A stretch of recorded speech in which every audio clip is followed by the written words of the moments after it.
اهلا وسهلا بكم في فيديو جديد. اليوم بدنا نشوفكم 3780 زنزبار كريسنت.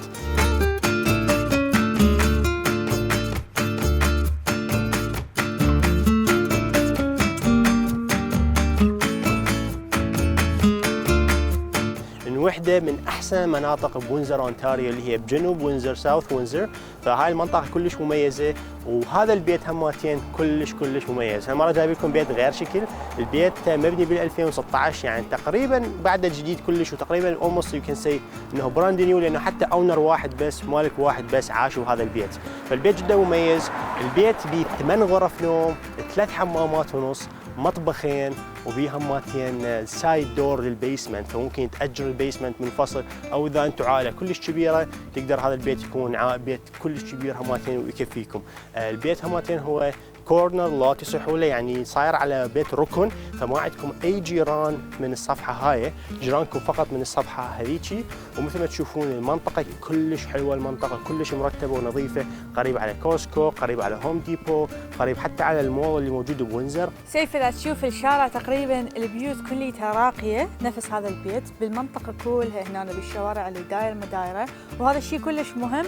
هذا لانه الشيء ياثر على سعر البيت، يعني اذا كان البيت بمنطقه بيوته قديمه راح يكون البيت يتباع بسعر ارخص، بس اذا النيبرهود او الحي مجمع كليته بيوته غاليه وفخمه، فاكيد هذا راح ياثر على سعر البيت. وبالاضافه انه احنا عندنا هنا باركات كلش حلوه للاطفال انه يروحون يلعبون بها. بالضبط. طبعا مره ثانيه واجهه البيت، بيت هنا جراجين، وتكفي 4 سيارات او 3 سيارات برا على الدرايف واي.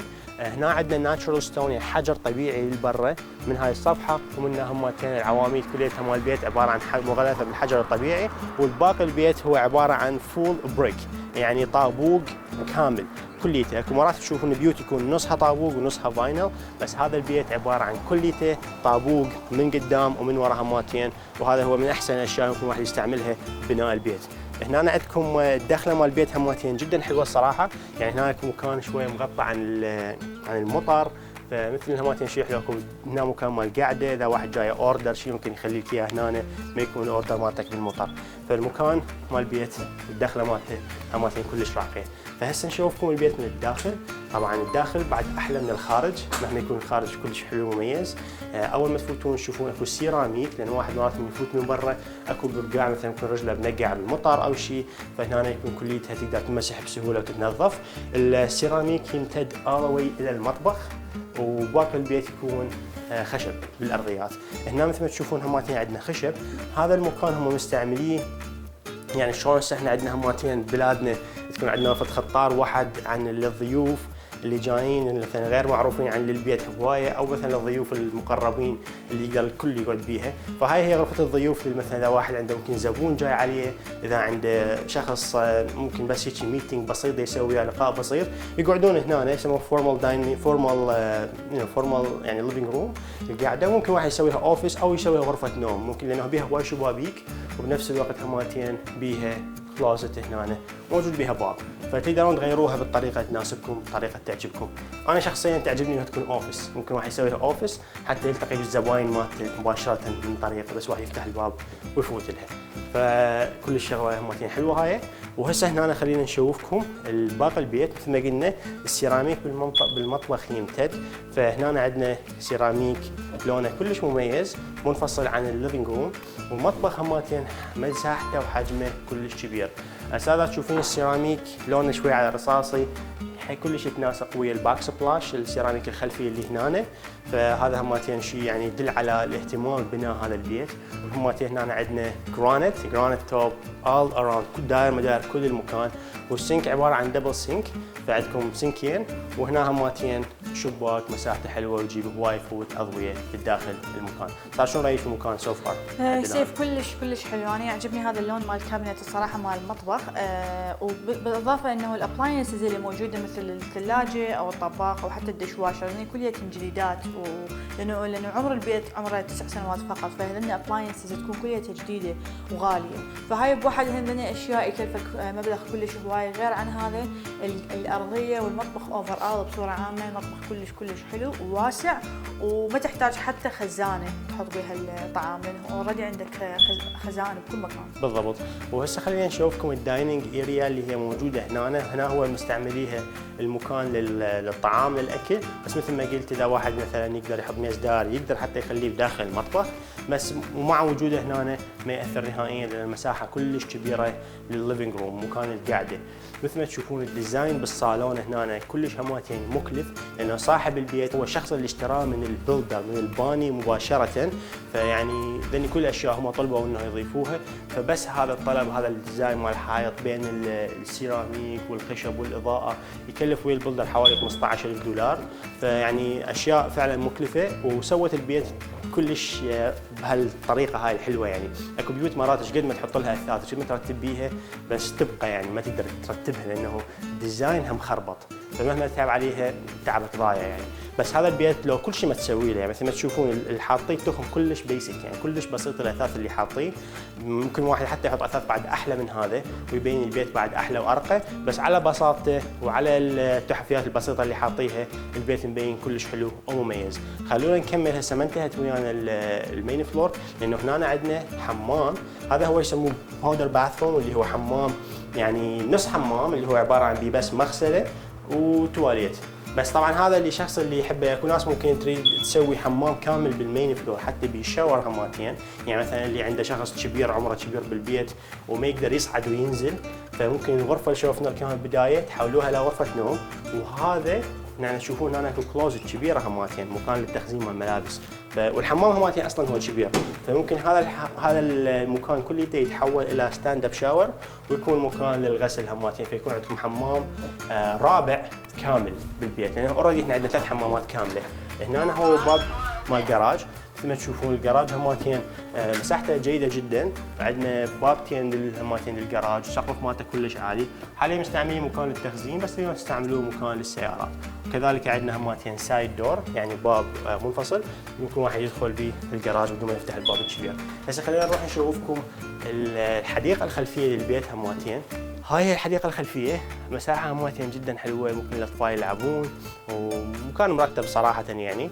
هنا عندكم مكان للشوي للقعدة، مثل ما تشوفون ممتد السقف مال البيت إلى فوق هذا المكان مال القعدة لبرا، فما تحتاجون. اكو ناس يشترون خيمة مرات حطوها اون ذا سايد لأنهم ما عندهم سقيفة، بس هنا عندكم سقيفة كلها بيها إضاءة وحتى بنكة هماتين موجودة، فمكان كلش مميز يكون حلو بالشتاء وبالصيف هماتين لأنه ما يفوت لكم لا مطر ولا تفوت لكم الشمس. وسيف حتى اذا مثلا يريدون يضيفون ستائر هنا هماتين يقدرون على هذا المكان خاصه المحجل على مود شويه يصير عندهم برايفسي من الجوارين اللي داخل البيت. بالضبط، ستائر ممكن تكون من هذا المكان الى هنا اللي هي تضيف خصوصيه اكثر وبنفس الوقت تمنع الشمس انه تدخل اذا واحد ما يريد انه مثلا يقعد قاعد الظهر بالصيف او اذا مثلا بالشتاء تقلل الهواء هماتين تكون.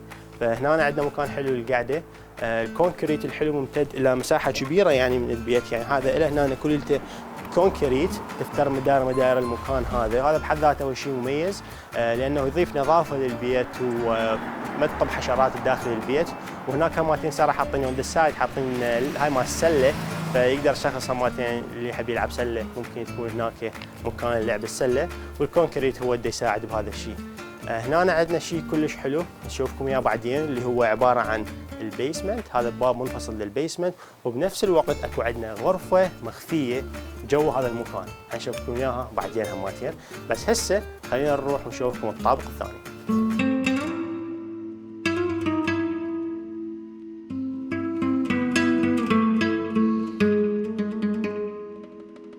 الطابق الثاني ب5 غرف نوم وحمامين ومكان للغسالات والنشافات، فهمتين مستغلين المساحه مال البيت استغلال صراحه لا يوصف. فعندنا هاي الغرفه الاولى، طبعا هاي الغرفه الاولى هي اصغر غرفه موجوده بالطابق الفوق، بس حتى كلوزت ما بيها هماتين وهي اصغر غرفه، بس ممكن تكون غرفه للطفل او شخص ممكن يكون صغير عندكم بالبيت، وممكن حتى تكون اوفيس. صراحه الغرفه بالنسبه لي هي احلى غرفه لانه عندكم شباك هنا هماتين يعطيكم فيو كلش حلو. كمية الإضاءة اللي تفوت للبيت كلش هواية. وصار تشوفين هناك اكو بارك كبير. المميز بهاي المنطقة انه كلها مبنية بالجديد، ففكروا حتى بمكان الباركات، فاكو اكثر من بارك مو بس هذا، اكو باركات دار بدار البيوت، وعم مسوين نيبرهود كاملة، منطقة كاملة حلوة بها حياة للناس والاطفال. فهاي الغرفة الأولى. هسه نروح للغرفة الثانية. هاي هي الماستر بدروم اللي هي أكبر غرفة على الطابق الثاني. مثل ما تشوفون هاي الغرفة مساحتها كبيرة، والديزاين اللي عندنا بالسقف هماتين حلو، ضايف لها يعني لمسة بعد فخامة أكثر. بيها عندكم شباكين هنا، وبعد شبابيك عندنا بالحمامات هماتين. وبيها الغرفة هاي 2 واكن كلوزتس، وحدة للمرية وحدة للرجال. بس طبعا عادة مثل ما نقول راح هماتين يبقون يحطون غراضهم بالكلوزت مالتنا، ما اعرف ليش، حسب الحجم، بس هي دائما حتى لو اصغر مالتنا بتاخذوها. بس بكل الاحوال هاي الغرفه او هاي الكلوزت هنا ممكن تكون المرأة.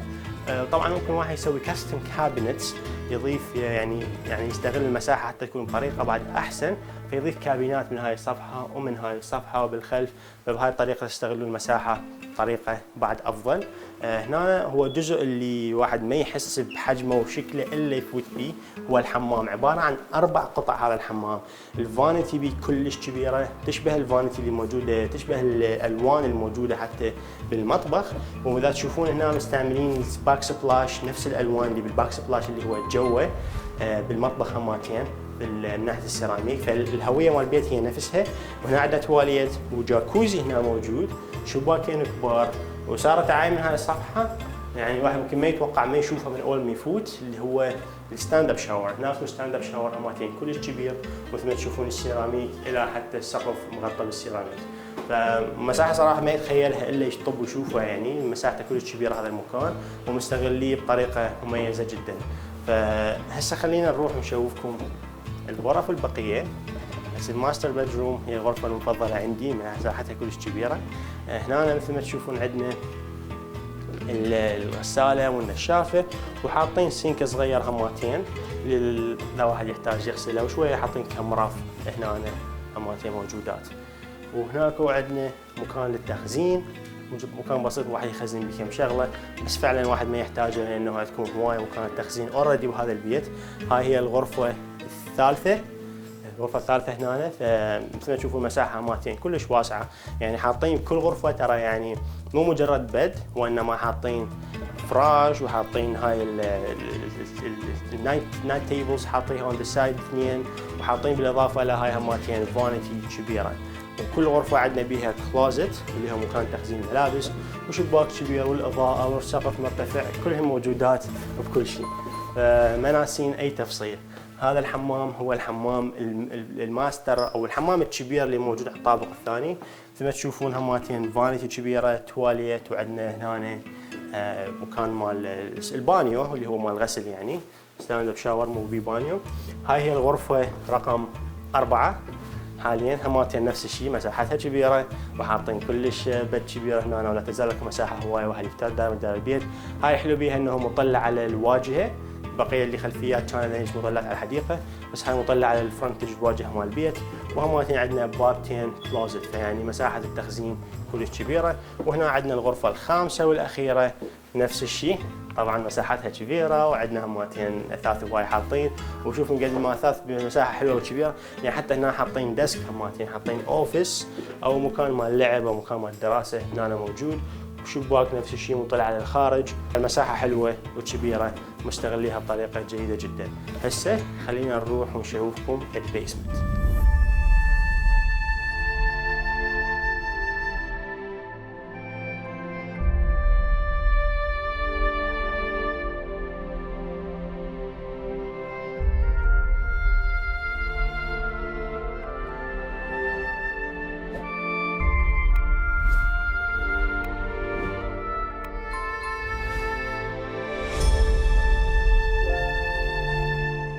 هذا هو البيسمنت. طبعا البيسمنت عندنا كلش نفه وكبير، وهذا البيت ما ننسى انه هو 2 ستوري، يعني مو رئيس رانش.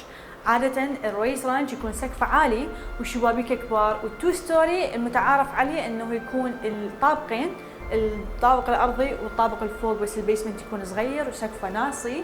والشبابيك صغار. بس هنا الموضوع مختلف، هنا عندنا رفاهيه كلش كبيره بالبيسمنت، السقف عالي، بوت لايتات.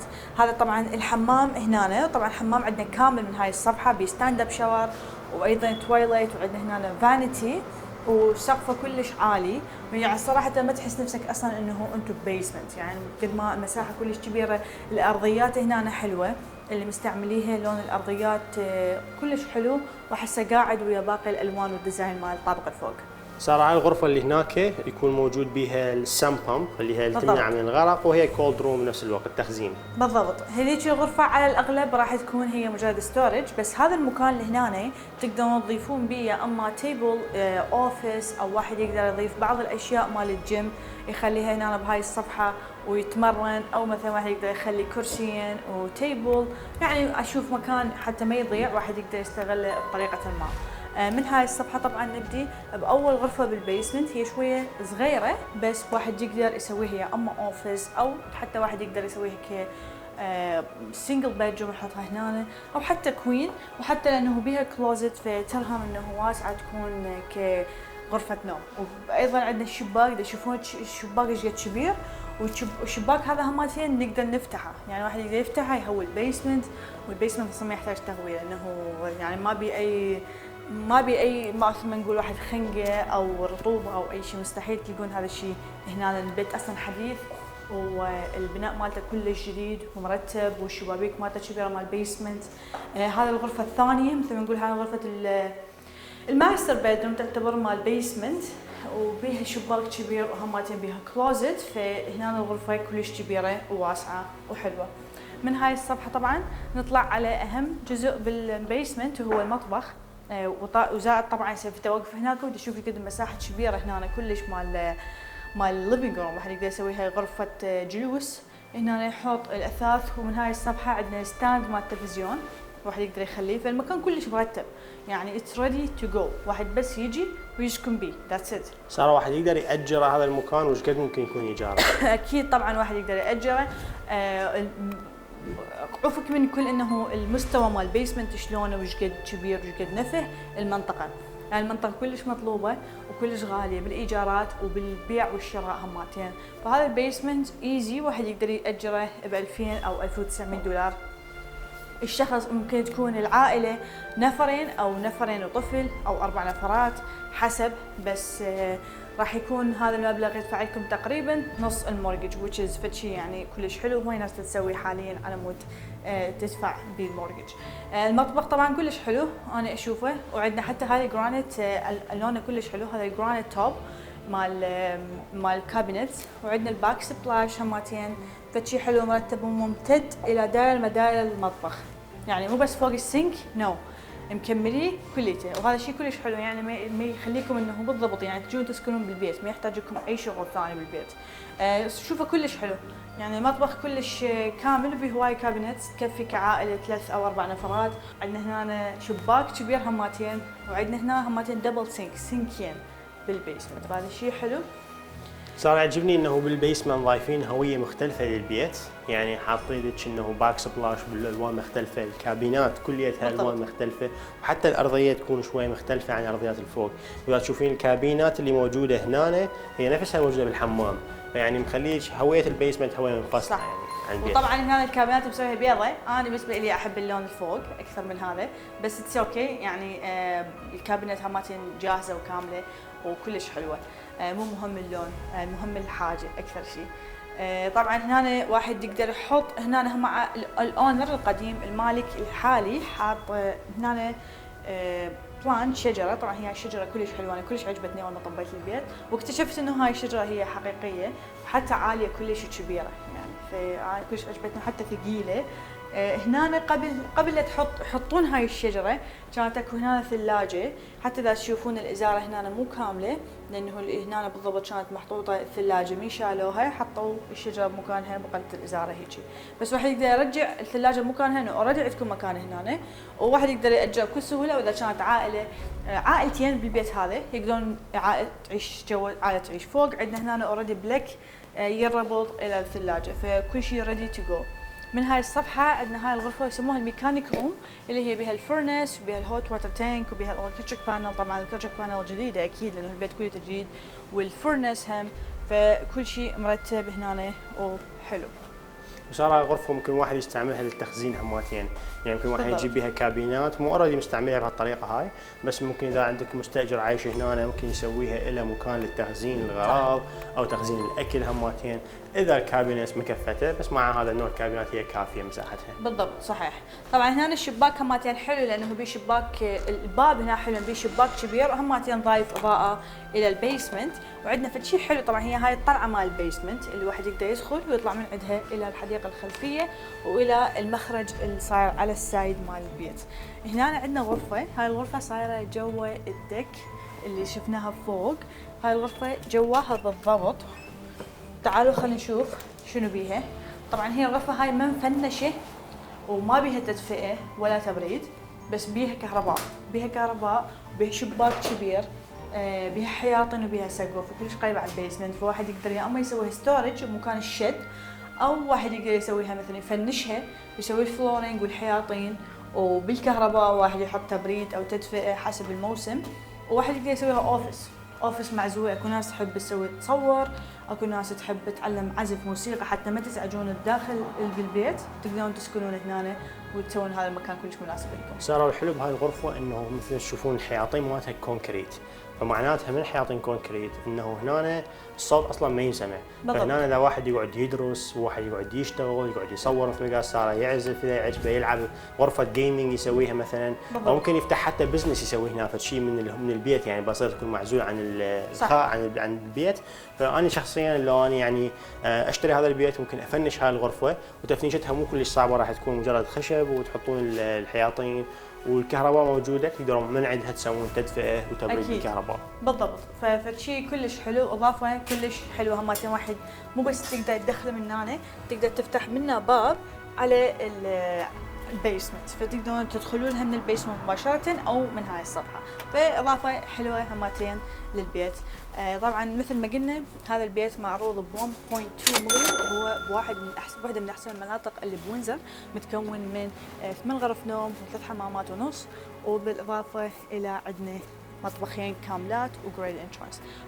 وطبعا هذا البيت معروض ب 1.2. اذا عندكم اي سؤال او اذا تحبون تجون تشوفوه تقدرون تتواصلون ويانا، ارقامنا حتكون على الشاشه. واذا حبيتوا تشوفون بيوت لكجري وفخمه نفس هذا البيت تقدرون تضغطون على اللينك هذا اللي هنا، ونشوفكم بالفيديو الجاي. مع السلامه.